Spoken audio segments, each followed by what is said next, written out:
Our next guest made headlines after revealing she was living with... a pet fox. Look at him. Oh, look at that. Look at that. Incredible. That's Jasper. Now, you may be saying, no, you can't do cutie, cutie, foxy, foxy, because foxes are wild animals, but Natalie adopted Jasper when he was just 2 days old. Yes, and she's hand-reared him and brought him up, and she allows her young children to play with him, which a lot of people were very concerned about, saying, oh, it's dangerous, it's a wild animal. So we're going to talk to Natalie Holmes. She's at her home in Hertfordshire. Hi, Natalie. Hi, Natalie. And there's Jasper on the trampoline. Hiya. Hi. That's one of his favourite places to play, I hear. It is indeed. Oh, he's yeah, off. He's off. He's going to play with the dogs now. Well, look, you've had Jasper since he was born, basically. How would you describe Jasper as a pet? I mean, how does Jasper compare to, say, having a dog? Well, it's a bit like having a cat or a dog. Sorry.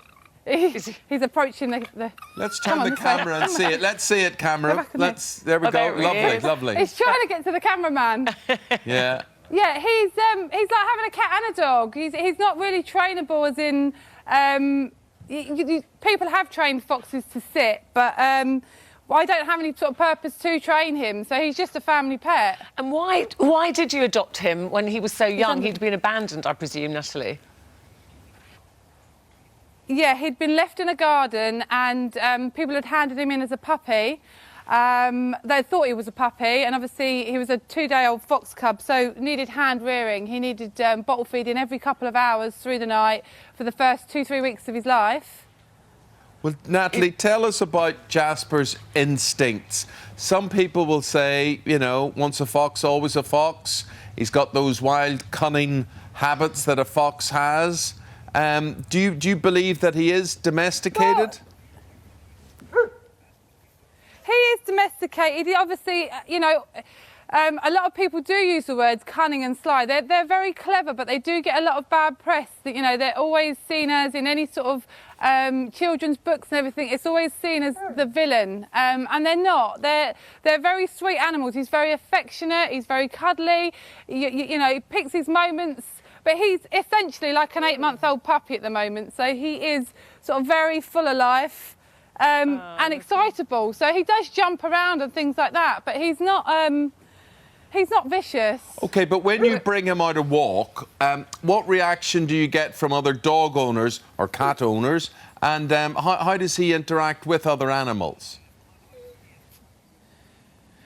Most of them, well, he's OK with my 3 dogs. He's absolutely in love with my cat, but the feeling is not mutual. And most of the time, on walks and things like that, as long as the other dog's on a lead, we can pass and it's fine. It's just we obviously come into complications. If a dog's off a lead, they often get very excited because obviously it's the smell of a fox, it's something different. So we just have to be very cautious because you don't know how that dog's going to behave towards him. So it's just I try and walk him where it's quiet and where I don't have to worry that we're going to come across too many walkers, because obviously you get asked a lot of questions, so we don't get very far around the walk.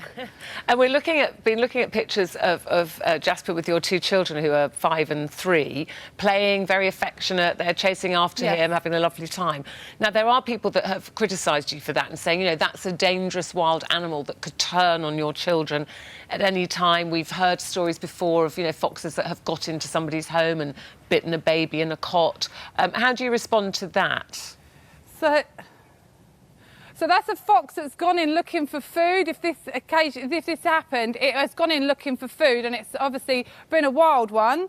And it's doing what it would do naturally. It was looking for food. It didn't know it was a human baby. It could have been, you know, it was food. It was food to him. So you know, for me with the children, they've held him since he was a tiny baby, so he knows their smell, his behaviour around them. I'm very aware of his noises and his body language, and if it was to change, if he was to act different around them, then I wouldn't allow it. But if you can understand and you read a fox's body language and their sounds, you know, it's like when you've got dogs and things like that, you know what's safe and what's not. Do you think he is fine with them? He sees them as part of his little pack. Does he know he's a fox, or does he think he's a dog? I don't think he does. I think he thinks he's a bit of a dog or a child, really. He doesn't really know he's a fox. OK. Look, lovely to see you and Jasper frolicking there. Just lovely. It's Chasing glad you're our giving cameraman again. that animal that love. Thank you very much indeed, Natalie. Thank you. Appreciate Natalie. it. Love.